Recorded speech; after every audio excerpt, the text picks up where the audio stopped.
Drift Roulette High Stakes Round 3. This time we're driving Speedway at Willow Springs International Raceway. Now this is the first time I'm driving this track. It's the first time we've hosted an event at this track, and it ended up being super fun.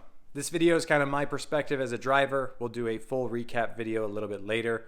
But it was a super fun track. It's kind of like a mini Irwindale almost. It's got a nice banked turn on the outside, and then you've got a decent infield to play with, and we had a lot of fun. There was some crashes. It's definitely not a forgiving track, as you'll see when we get into this video.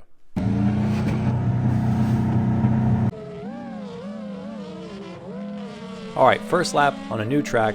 I'm kind of treating this as a sight lap. You'll see I initiate pretty shallow. I'm just trying to get a good idea of how much grip is on this track and how well the car is set up. Now obviously I know my car, I know the setup, but still, you never know. And it did kind of feel weird. The car was kind of understeery and just didn't feel totally normal. That's why I took it easy. You'll see I end up just doing another lap right after this, thinking maybe it was just me not driving hard enough. Second lap out, and I think I'm going to push it a little bit harder, try to drive a little bit harder, and get a little closer to the wall.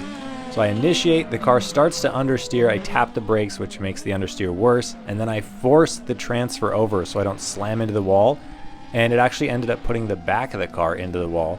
Thankfully I was able to drive away from it. You can see it looks fine, but I end up shutting it down right around here somewhere just because the car felt really strange, and you'll see why in just a second here.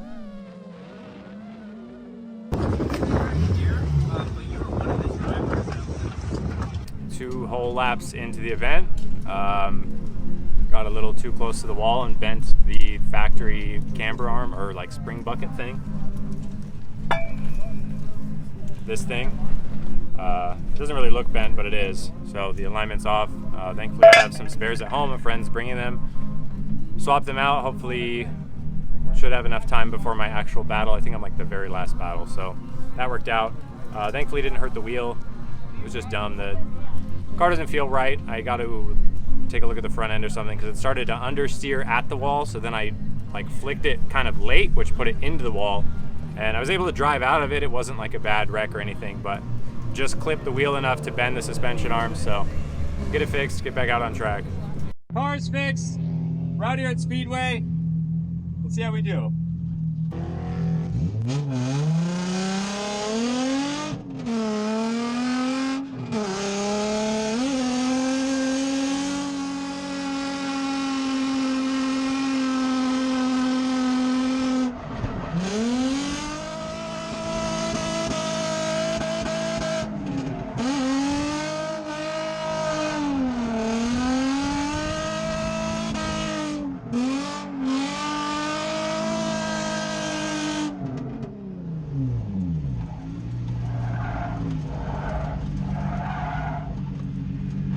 Alright, that felt good. Second lap out after fixing the car, made some minor adjustments to the front end, and you can see I'm kind of just doing a pretty laid back chase run here just to see how the car feels, make sure everything is set up the way it's supposed to be, and I think it's safe to say the car feels good. I mean, I was pretty locked in on that bank, coming in on the infield, feels good. Again, I'm playing it really safe, shallow on all the zones. Just wanted to make sure the car was set up right before I really start getting close to these walls. But as you can see, I think the car is good.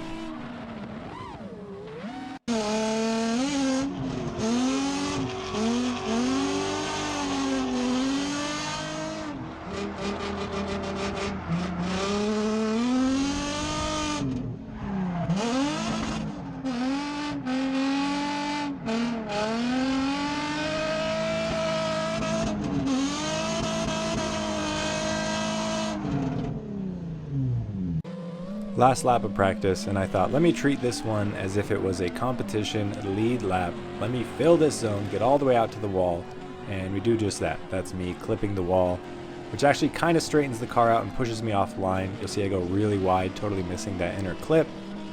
And then we get back on track here, and the rest of this lap's pretty good. Get all the way out to that outer zone there, come around, and this is the last outer zone. And that was my last practice lap. It's time for competition.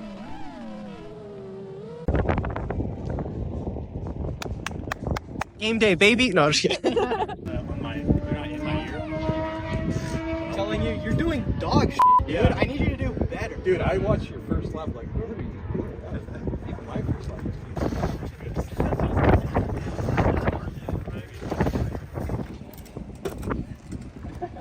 One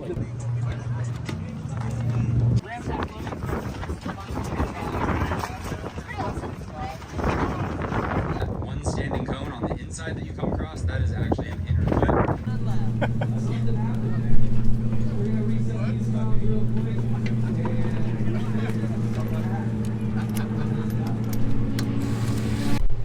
All right, we're throwing some fresh tires on. The car feels great. I did like 2 or 3 practice laps after I fixed what bent. New tires, we're getting ready. I'm like the last battle, so I have time to chill, relax, enjoy the show, but I'm looking forward to it.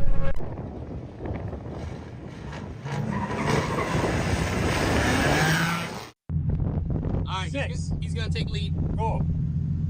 First battle up against Philly, and I am chasing first. Now Philly drives a 370Z on nitrous, and I gotta be honest, it was a bit faster than I expected. I mean, you can see off the line, he's already pulling a gap. We initiate into the bank, and he keeps that gap. Now granted, he's not high up on the wall, but I am not catching him at all. I try to shallow up a little bit here, try to use this next outer zone to dive in on him, and it kind of works. Kind of doesn't. You can see I gained a little bit of proximity there, but I was kind of far offline. And then he pulls away from me again, and that was the first half of our battle.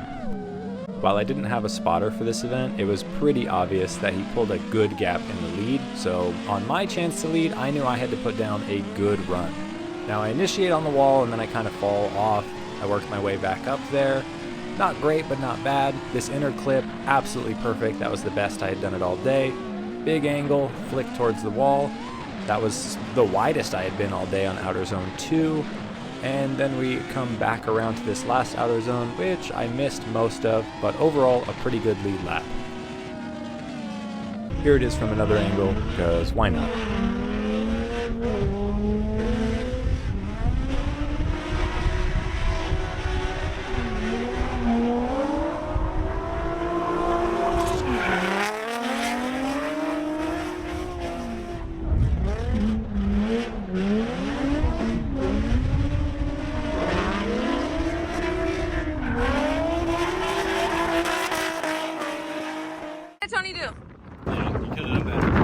Well, if it's not obvious, I ended up losing that battle. While my lead run was good, the chase run just was not good enough to secure the win. But I'm still going to take it as a win because at the end of the day, I did 2 practice laps, crashed the car, had to fix it, got back out there and did another maybe 3 or 4 practice laps.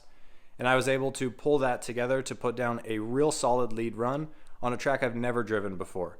So that's a win. That's something I've never been able to do before, is adapt to a new track that fast. I mean, we're talking maybe a total of 6 laps before the competition laps. So for me to go from feeling really uncomfortable on a brand new track to being able to fill the zones, hit the clips right, and it wasn't a perfect lead lap, but it was pretty good.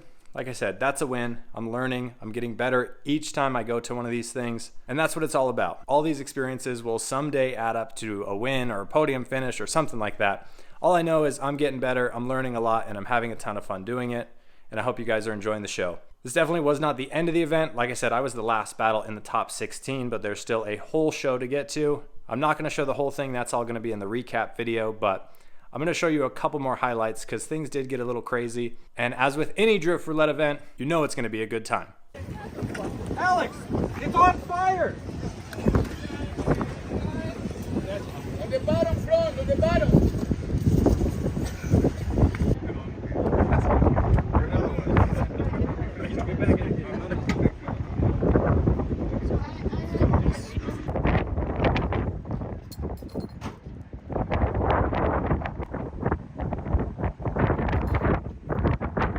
That kind of sucked.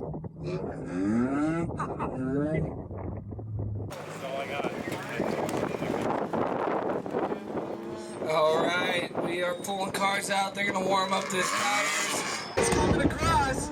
Phil's in that second outer zone.